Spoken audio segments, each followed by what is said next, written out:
আসসালামু আলাইকুম। অনলাইন ক্লাসে সবাইকে স্বাগতম। আমি আশরাফুজ্জামান, সহকারী শিক্ষক, সাজাইল গোপী মোহন উচ্চ বিদ্যালয়। আজকে আমরা নবম শ্রেণীর সাধারণ গণিত জ্যামিতি ষষ্ঠ অধ্যায় আলোচনা করব। যে বিষয় নিয়ে আজকে আমরা কথা বলবো সেটা হচ্ছে কি কোণ। তো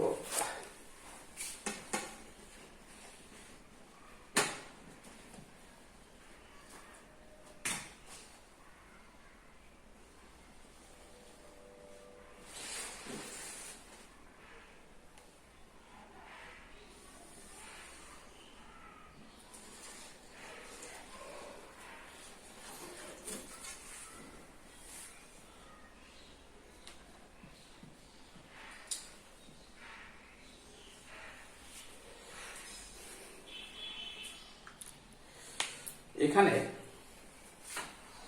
ওবি একটা বাহু, ওএ একটা বাহু, ওবি একটা বাহু ও বিন্দুতে মিলিত হয়েছে। তাহলে এই যে ও বিন্দুতে মিলিত হয়েছে, এই কোন ক্ষেত্রের এটাকে বলা হয় কি শীর্ষবিন্দু। শীর্ষ বিন্দু কোন ক্ষেত্রের বাহু যে সাধারণ বিন্দুতে মিলিত হয় সেই বিন্দুটাকে বলা হয় কি বলা শীর্ষবিন্দু। তাহলে এটাই হচ্ছে কি যে একটা এই ওটা হচ্ছে ও বি এবং ও বি ও এ বাহুর সাধারণ বিন্দু হচ্ছে কি বলতো। তাহলে এখানে এইটাকে বলা হবে কি বিন্দু, এটাকে বলা হবে শীর্ষবিন্দু। এখন কোণ কাকে বলে? সমতলস্থ দুইটি রশ্মির যদি একই সাধারণ বিন্দু হয় এবং তাদের ধারক রেখা যদি এক না হয়, তাহলে দুইটির সংযোজক যে সাধারণ প্রান্ত বিন্দুতে হচ্ছে কি কোণ উৎপন্ন হয়। এখানে এ বি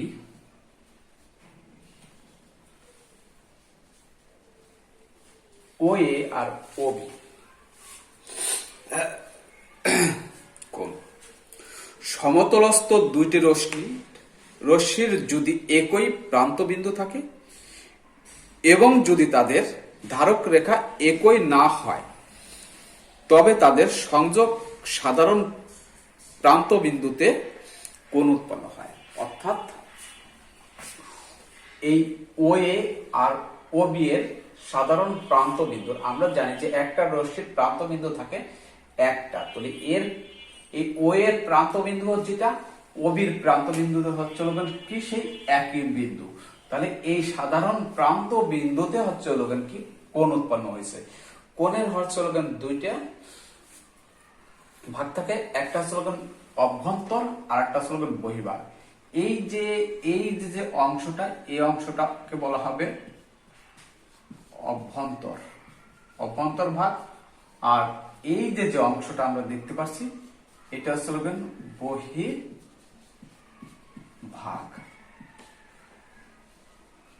এই অংশটাকে দুইটা অংশ, একটা অভ্যন্তর আর একটা হচ্ছে কি বলতো বহির্ভাগ।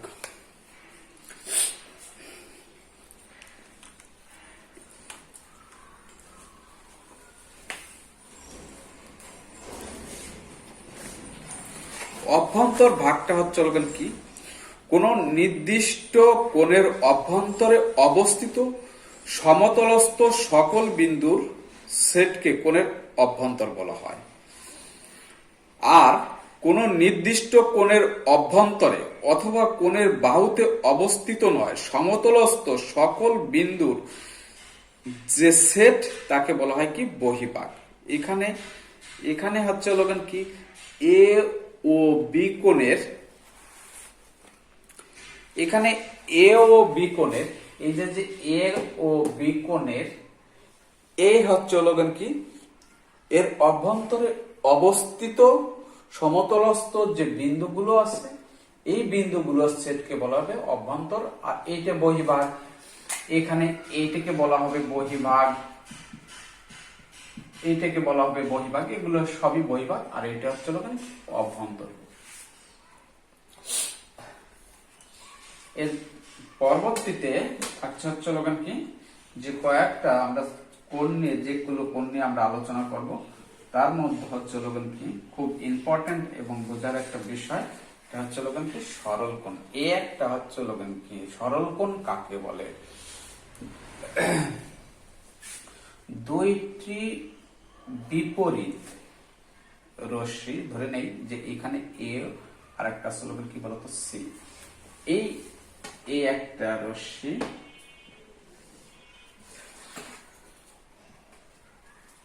এখানে এ, এইটা হচ্ছে লোকেন বি। এই এ বি আর একটা হচ্ছে লোকেন কি বলতো এসি। এসি দুইটি হচ্ছে লোকেন বিপরীত রশ্মি। সাধারণ প্রান্ত বিন্দুতে যে কোণ উৎপন্ন করে সেই কোণটাকে বলা হয় কি বলতো সরল কোণ। অর্থাৎ এই A B Rashmi R AC রশ্মি এর হচ্ছে লোকেন দুইটি বিপরীত রশ্মি। এই দুইটি বিপরীত রশ্মি হচ্ছে লোকেন কি যে একটা সরল রেখা উৎপন্ন করলো।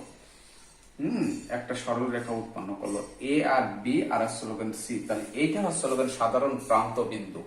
এই দুইটিকে সংযোগ করলে হচ্ছে লোকেন আমরা কি পেলাম? সাধারণ একটা প্রান্ত বিন্দু পেলাম। কিন্তু এই দুইটা রাশি হচ্ছে লোকেন বিপরীত রাশি। অর্থাৎ দুইটি বিপরীত রশ্মির সাধারণ প্রান্ত বিন্দুতে যে কোণ উৎপন্ন করা হয় তাকে বলা হয় কি সরল কোণ। অর্থাৎ এই যে কোণটা আমরা দেখতে পাচ্ছি এইটাকে বলা হবে সরল কোণ। সরল, এটাকে কি কোণ বলা হবে? সরল কোণ। সরল কোণ। এখানে এই সরল কোণের এই এসি এর বিপরীত রাশি রশ্মি হচ্ছে লোকেন কি এবি এর দিক। অর্থাৎ এর সাধারণ প্রান্ত বিন্দু, সাধারণ প্রান্ত বিন্দু হচ্ছে লোকেন কি? সাধারণ প্রান্ত বিন্দু হচ্ছে লোকেন এ। তাহলে এই এ বিন্দুতে যে কোণটা উৎপন্ন হবে সেটিকে বলা হবে কি বলতো সরল কোণ। অর্থাৎ সরল কোণের সংজ্ঞাটা আমরা এইভাবে দেব না যে কোণের পরিমাপ 180 ডিগ্রি তাকে সরল কোণ বলা হয়। অর্থাৎ দুইটি বিপরীত রশ্মির সাধারণ প্রান্ত বিন্দুতে যে কোণটা উৎপন্ন করবে সেই কোণটার নাম হচ্ছে লোকেন কি কোণ? সেই কোণটার নাম হচ্ছে লোকেন সরল কোণ। এরপরে হচ্ছে লোকেন কি সরল কোণ থেকে আমরা আসি যে সমকোণ। সমকোণ কাকে বলে? আমরা দেখতে পাচ্ছি যে এ প্রান্ত বিন্দু, এ বি আর একটা স্লোগান সি। এখন এই প্রান্ত বিন্দুতে আমরা একটা দুইটি সমান কোণ উৎপন্ন করলাম। এটাকে আমরা দিলাম হচ্ছে লোকের কি বলতো ডি। এই যে ডি কোণটা একটা সরল কোণকে সমান দুইটা অংশে বিভক্ত করলে বা দুইটা অংশে ভাগ করলে প্রত্যেকটা কোণকে বলা হবে সমকোণ। অর্থাৎ একটা সরল কোণ এ, এখানে হচ্ছে লোকেন কি যে বি এ ডি একটা কোণ সমান হচ্ছে লোকেন একে ভাগ করলাম সি এ হচ্ছে লোকেন ডি। অর্থাৎ এই যে দুইটা কোণ, এই দুইটা কোণ হচ্ছে লোকেন কি বলতো সমকোণ। এইখানে হচ্ছে লোকেন এটা সমকোণ চিহ্ন। আমরা যদি এই চিহ্নটা দেখি তাহলে সেখানে হচ্ছে লোকেন কি বুঝবো যে এটা হচ্ছে লোকেন সমকোণ। আমি আবার বলছি একটা সরল কোণকে সমান দুইটি অংশে বিভক্ত করলে প্রত্যেকটা কোণকে বলা হয় কি কোণ? সমকোণ। এখন এই সমকোণকে যদি আমরা 90 ভাগে ভাগ করি, 90টা ভাগে ভাগ করি, প্রত্যেকটা ভাগকে বলা হবে 1 ডিগ্রি। অর্থাৎ এক সমকোণের পরিমাপটা কত? এই সমকোণের পরিমাপটা হচ্ছে লোকেন কি ডিগ্রিতে আমরা প্রকাশ করলাম, যে ডিগ্রিতে প্রকাশ করা হয়। তাহলে সরল কোণ হচ্ছে লোকেন দুইটি বিপরীত রশ্মি সাধারণ প্রান্ত বিন্দুতে মিলিত হলে যে কোণ উৎপন্ন হয় সেটা হচ্ছে লোকেন কি কোণ? সরল কোণ।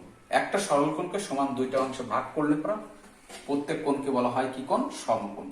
সমকোণকে যদি 90টা ভাগে ভাগ করা হয় প্রত্যেকটা ভাগকে বলা হয় হচ্ছে লোকেন কি 1 ডিগ্রি।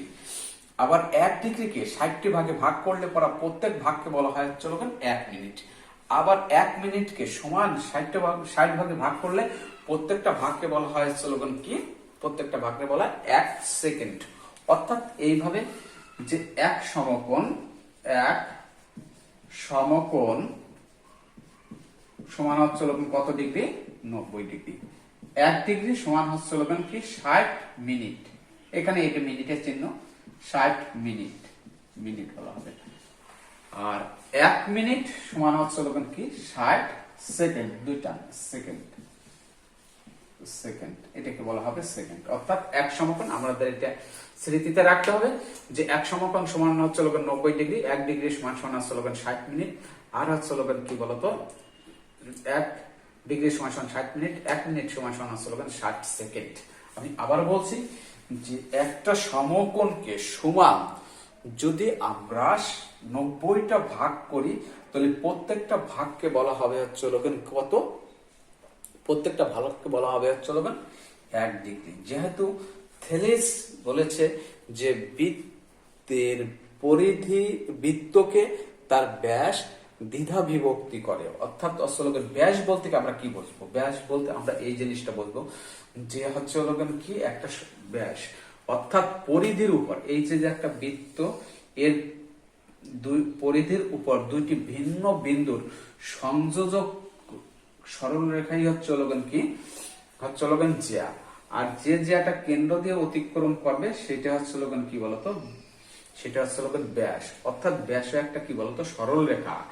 এই ব্যাস এটা হচ্ছে যদি কেন্দ্র, তাহলে ঠিক ওইভাবেই এর একটা বিপরীত রশ্মি পাওয়া যাচ্ছে।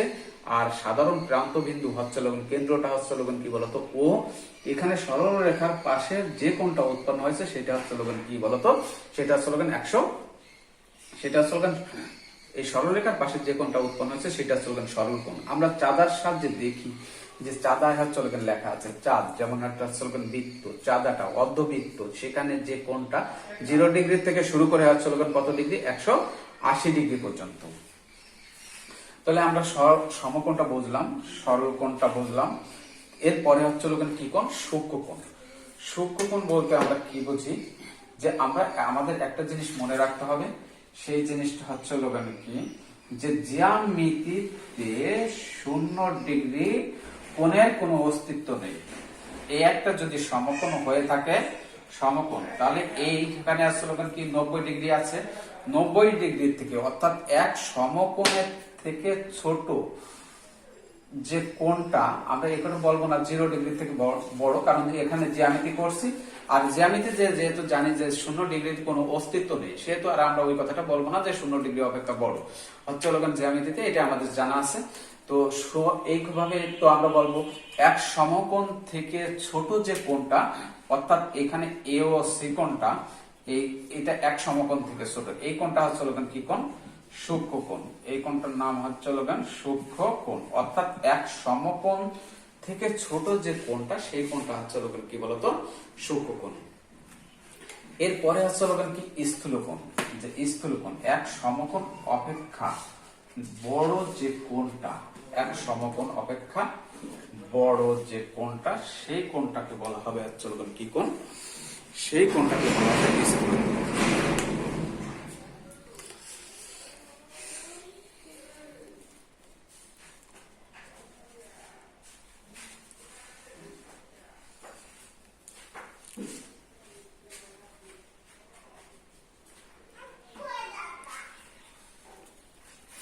এখানে আমাদের দেখা যাচ্ছে যে আমরা একটা, দুইটা, তিনটে বিন্দু পাচ্ছি। একটা সমকোণের যে সরল রেখা যদি এইভাবে থাকে, তাহলে আমরা কি 3টে বিন্দু থেকে একটা স্থূলকোণ পাবো একটা, অর্থাৎ স্থূলকোণটা হচ্ছে কি কন্ডিশন হচ্ছে এখান পর্যন্ত হবে 180 ডিগ্রি, এখান থেকে 0 থেকে শুরু করে 180 ডিগ্রি, অর্থাৎ এইখানে হচ্ছে এর ভিতরে থাকবে কি হচ্ছে কত 100, অর্থাৎ এক সমকোণ থেকে বড়, দুই সমকোণ থেকে ছোট যে কোণটা, সেই কোণটার নাম হচ্ছে কি কোণ, স্থূলকোণ।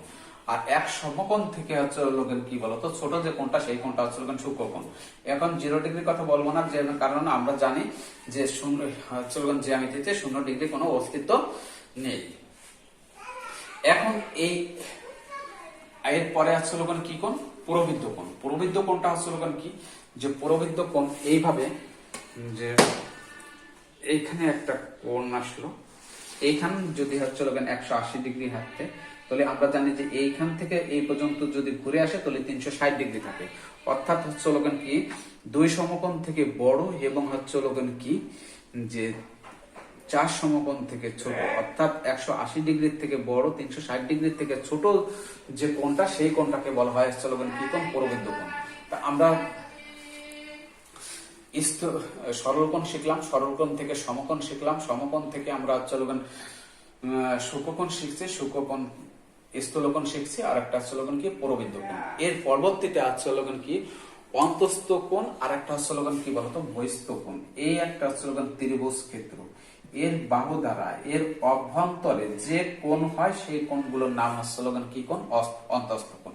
অর্থাৎ এই একটা অন্তস্থ কোণ, এই একটা অন্তস্থ কোণ, এই একটা অন্তস্থ কোণ। এর অভ্যন্তরে এই যে ক্ষেত্রের অভ্যন্তরে বাহু দুটির অভ্যন্তরে যে কোণটা উৎপন্ন হয়েছে সেটা অন্তস্থ কোণ।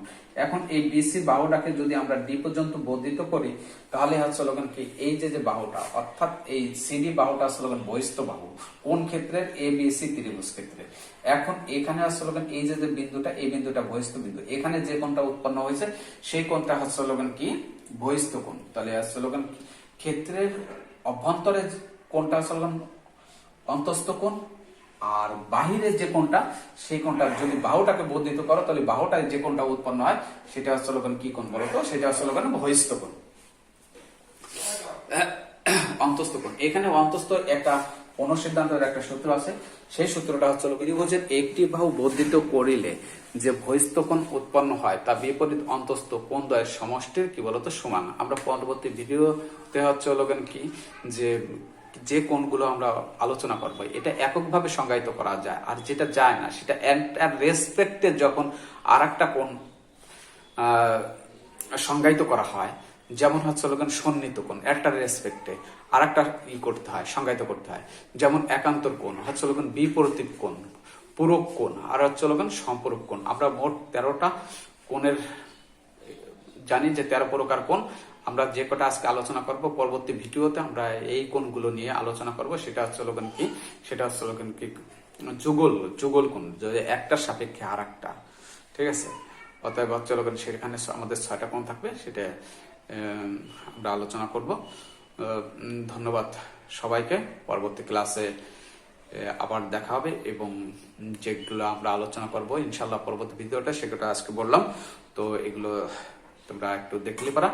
ত্রিভুজ এর এই যে কোণগুলো চেনা এবং কোণগুলো সংজ্ঞায়িত করা এবং বোঝা, এইটা জানলে পড়া যে কোনো উপপাদ্য প্রমাণ করার ক্ষেত্রে খুবই সহজ হয়ে যাবে। এবং এগুলো চিনলে পড়া আমরা অতি তাড়াতাড়ি একবার দুইবার দেখলে পড়াই আমরা যে কোনো উপপাদ্য আমরা প্রমাণ করবো। এবং উপপাদ্যটা হচ্ছে কি? উপপাদ্য হয়তো আমি আগের ভিডিওতে বলছি যে উপপাদ্য একটা বিবৃতিবোধক বাক্য, বিবৃতিবোধক যার সত্যতা হচ্ছে কি বলতো দেখানো যায়। উপপাদ্য কখনো ঘটনা, কখনো ফলাফল হচ্ছে কখনো হতে পারে, প্রতিজ্ঞা হতে পারে। অর্থাৎ ধন্যবাদ, এটা আমরা পরবর্তী ভিডিওতে আলোচনা করব। ধন্যবাদ সবাইকে।